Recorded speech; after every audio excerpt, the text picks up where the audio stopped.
Is ICC champions trophy still relevant? आज हम बात करेंगे कि कैसे एक टूर्नामेंट शुरू हुआ था to promote cricket in non test playing nations और अब वो सिर्फ पैसे कमाने के लिए यूज किया जाता है।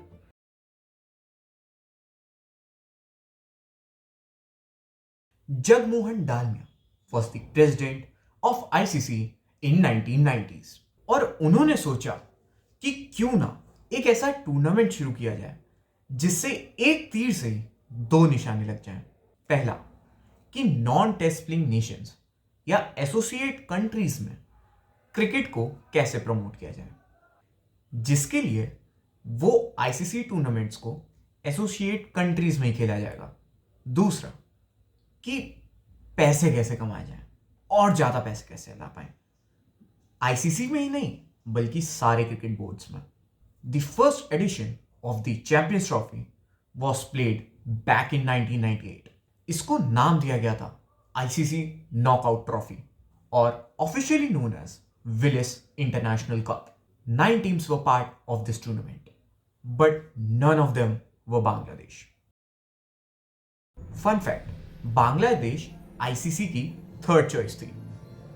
इससे पहले उनकी चॉइसेस थी डिज्नीलैंड एंड शारजा। पहला सीजन तो साउथ अफ्रीका ने जीत लिया था वेस्ट इंडीज को फाइनल में हरा के। साउथ अफ्रीका ने अभी तक आईसीसी टूर्नामेंट्स में सिर्फ एक लौता वही टूर्नामेंट जीता है। इन 2000 ICC knockout trophy was back. Kenya में खेले गए इस टूर्नामेंट में कुल 10 टीमें थी। New Zealand one this tournament by defeating India in the finals. Tournament के पहले 2 एडिशंस में ऑडियंस तो बहुत आई थी, जिसकी वजह से आईसीसी को कमर्शियल सक्सेस भी मिली थी। लोग आ तो रहे थे स्टेडियम्स में मैच देखने, लेकिन सिर्फ बड़ी टीम्स के जैसे न्यूजीलैंड, इंडिया, ऑस्ट्रेलिया। छोटी टीम्स के मैचेस में ऑडियंस कहीं गायब सी थी। इससे आईसीसी को ये तो समझ आ गया कि locals weren't interested in the tournament. उनका जो इंटरेस्ट था वो बड़ी टीम्स के मैचेस में ही था। इसका एक रीजन ये भी हो सकता है कि उस टाइम पे मैच फिक्सिंग के एलिगेशंस भी बहुत लग रहे थे। सेकेंड रीजन ये भी था कि अभी तो वर्ल्ड कप खत्म हुआ था और सेम फॉर्मेट में आप दूसरा टूर्नामेंट ले आए। इसी वजह से जो नेक्स्ट आईसीसी नॉकआउट ट्रॉफी या फिर जो ऑफिशियली रीनेम कर दिया गया था आईसीसी चैंपियंस ट्रॉफी में, वो श्रीलंका में खेला जाता है, जिसमें 12 टीम्स पार्ट लेती हैं। और इस बार नॉकआउट स्टेजेस वाला पूरा फॉर्मेट ही हटा दिया गया था। अब की बार प्रॉपर ग्रुप स्टेजेस, क्वालिफायर्स और फाइनल्स वाला फॉर्मेट आजमाया गया था। फाइनल श्रीलंका और इंडिया के बीच में होता है, जो बारिश की वजह से कंप्लीट ही नहीं हो पाता, जिसकी वजह से they both were announced as champions. This time around, did people turn up to watch the matches? Yes, but were the cricket fans interested in the tournament? No. ESPN के माइक हॉलमैन ने एक article लिखा था title Why don't we like the Champions Trophy? इसमें उन्होंने बताया था कि कैसे people are not interested in Champions Trophy, जिसके बाद उनको क्रिटिसाइज भी किया गया था। बट उसके रिप्लाई में उन्होंने एक और आर्टिकल निकाला जिसमें he clearly said, I was clearly underestimating Asian interest in the tournament, but Chris from Australia commented that there was zero interest in Australia, and when I checked the Sydney Morning Herald and Melbourne Age websites immediately afterwards, they still had the Ashes logo on their cricket pages, which still devoted far more attention to deconstructing Australia's Ashes loss than to prospects for the C-Top. 2003 world cup से ठीक एक साल बाद आता है champions trophy 2004 England में। इस tournament को, इस एडिशन को अ टर्की ऑफ अ टूर्नामेंट भी कहा गया था। इसके भी 2 रीजंस थे। पहला, क्योंकि इंग्लैंड का पूरा साल प्रॉपर पैक था, तो चैंपियंस ट्रॉफी के लिए जो डेट्स बच रही थी वो थी सितंबर में, और इंग्लैंड का सितंबर मतलब मॉनसून सीजन, तो लगभग हर मैच में बारिश हुई।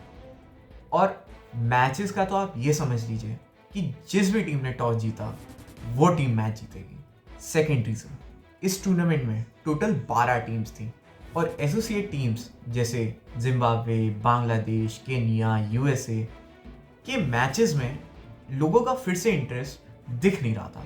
जो टूर्नामेंट पिछले कुछ टाइम से आईसीसी को कम से कम कमर्शियल सक्सेस तो दे रहा था, वो टूर्नामेंट इस बार पैसे तक नहीं जनरेट कर पाया। फाइनल में वेस्ट इंडीज ने इंग्लैंड को हरा के चैंपियंस ट्रॉफी जीती थी। 2004 के चैंपियंस ट्रॉफी में अगर किसी भी टीम के मैचेस में भीड़ आ रही थी तो वो इंडिया की टीम थी। अब आप गेस कर ही सकते हैं कि अगली चैंपियंस ट्रॉफी कहाँ होती है, और वो भी कब? अक्टूबर नवंबर में, जब पूरा इंडिया दिवाली के सेलिब्रेशंस में डूबा होता है। और उस टाइम पे तो दिवाली के आसपास बारिश हुआ करती थी, और उस बारिश की वजह से इंडिया के स्टेडियम्स की हालत बद से बदतर थी। हाल ऐसे थे कि मैचेस के बीच में पिच टूटने लग रही थी और एडहेसिव ग्लू से पिच को चिपकाया जा रहा था। एंड गेस व्हाट, अब की बार इंडियंस जो क्रिकेट को अपना रिलीजन मानते हैं वो मैचेस ही नहीं देखने आए, और जिसके पास आईसीसी की सारी ट्रॉफीज थी सिवाय इस एक ट्रॉफी के, वो ये टूर्नामेंट जीत जाता है। Australia defeated the defending champions West Indies in the final. 2009 Champions Trophy तो वैसे पाकिस्तान में होना था, but due to some security reasons उसे साउथ अफ्रीका शिफ्ट कर दिया जाता है, जिसमें फिर से कुछ फैंस तो आए लेकिन उनका उसमें उतना इंटरेस्ट नहीं दिखा। ऑस्ट्रेलिया डिफेंडेड देयर ट्रॉफी और पहली ऐसी टीम बनी जिसने चैंपियंस ट्रॉफी को रिटेन किया हो। देन आईसीसी थॉट कि हमारे पास ओडीआई वर्ल्ड कप है हर 4 साल में, T20 वर्ल्ड कप है हर 2 साल में, तो चैंपियंस ट्रॉफी हर 2 साल में सेंस नहीं बनाता, तो उन्होंने उसे कर दिया 4 साल में। फिर आता है 2013 चैंपियंस ट्रॉफी इन इंग्लैंड। यहाँ भी हाल कुछ पिछले एडिशंस की तरह ही रहता है, लेकिन इंडिया का इस बार चैंपियंस ट्रॉफी जीतने से आईसीसी को कमर्शियल सक्सेस बहुत मिलता है। 2013 की सक्सेस को देखते हुए 2017 चैंपियंस ट्रॉफी से आईसीसी को बहुत उम्मीदें थी, और एक बार फिर टूर्नामेंट इंग्लैंड में होता है। इस बार फाइनल में पाकिस्तान इंडिया को हरा देती है। ना ना ना ना, हराती नहीं, ह्यूमिलिएट कर देती है। और इसी वजह से इस एडिशन में भी आईसीसी को कमर्शियल सक्सेस बहुत मिलता है, बहुत। इससे आईसीसी को यह समझ आ गया कि अगर सब कॉन्टिनेंटल कंट्रीज क्वालिफायर्स में खेलती हैं या फाइनल्स में खेलती हैं तो उससे आईसीसी को काफ़ी फायदा होता है। आईसीसी ने 2019 में जब वर्ल्ड टेस्ट चैंपियनशिप शुरू करी तो उस समय चैंपियंस ट्रॉफी को कहीं ना कहीं बंद सा ही कर दिया था। No one was expecting to see another edition of Champions Trophy, और किसी ने अगला चैंपियंस ट्रॉफी मांगा भी नहीं था। But all of a sudden ICC को लगा नहीं यार, हमें और पैसे कमाने हैं, तो let's start champions trophy again. पर कितना ही पैसा मिलता होगा आईसीसी को इससे? कितना ही? According to reports they earned around $719 million for 2023 ODI World Cup. पर सारा पैसा आईसीसी को ही थोड़ी मिलता है, बाकी बोर्ड्स भी तो कुछ ना कुछ लेके जाते हैं। अब आप 2023 वर्ल्ड कप का एग्जांपल ले लीजिए। India generated whopping amount of $1.39 billion in 2019। UK की जीडीपी में $350 million का बूस्ट आया था। यही तो रीजन है कि पाकिस्तान चाहता था कि 2025 के चैंपियंस ट्रॉफी में जितने भी मैचेस हो रहे हैं ये सारे पाकिस्तान में ही हो, क्योंकि अब जो इंडिया के मैचेस दुबई में होंगे उन सारे मैचेस की टिकट फीस का 50% ही पाकिस्तान को मिलेगा। इसका मतलब ये भी नहीं है कि जो टीम्स इस टूर्नामेंट को होस्ट नहीं कर रही हैं उनको पैसा नहीं मिलता। Jio Star is aiming to earn around 6,000 crore rupees from TV and digital telecasting of Champions Trophy and IPL। वैसे तो मैं कोई नहीं होता हूँ आईसीसी को सॉल्यूशंस देने वाला, but as a cricket fan मैं बस इतना कहना चाहूँगा कि हम आम आदमी को आईसीसी कितना कमा रही है, बीसीसीआई कितना कमा रही है, उससे कोई फर्क नहीं पड़ता है।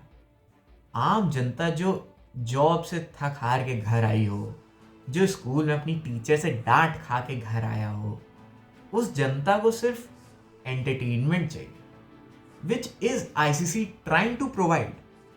लेकिन आप हर साल अगर आईसीसी इवेंट करवाएंगे तो एक तरह से आईपीएल की तरह ही हो जाएगा। कि लोगों को भी लगेगा चलो अब की बार नहीं जीते, अगले साल ही जीत जाएंगे। अब की बार क्या हुआ, T20 वर्ल्ड कप नहीं जीते, कोई बात नहीं यार, अगले साल ODI वर्ल्ड कप जीत जाएंगे। बायलैटरल सीरीज से भी धीरे धीरे लोगों का मन सा भरने लगा है। तभी तो इंडिया जो मैचेस ऑस्ट्रेलिया, न्यूजीलैंड या साउथ अफ्रीका से खेलती है उसमें लोग ज़्यादा देखने जाते हैं, बट जो matches Bangladesh, Sri Lanka, West Indies जैसी टीम से खेलती हैं उसमें स्पेक्टेटर्स भी कम हो गए हैं। तभी इस समय के आईसीसी प्रेसिडेंट जय शाह ने एक अच्छा इनिशिएटिव लिया है कि क्यों ना ट्राई सीरीज को वापस लाया जाए। चैंपियंस ट्रॉफी से पहले तभी पाकिस्तान, बांग्लादेश और न्यूजीलैंड एक ट्राई सीरीज खेलेंगे। उम्मीद है आपको ये वीडियो अच्छी लगी होगी एंड आई विश कि अब की बार रोहित भाई जैसे 2024 में T20 वर्ल्ड कप जीत के लाए थे वैसे ही अब की बार चैंपियंस ट्रॉफी भी जीत के लाएंगे।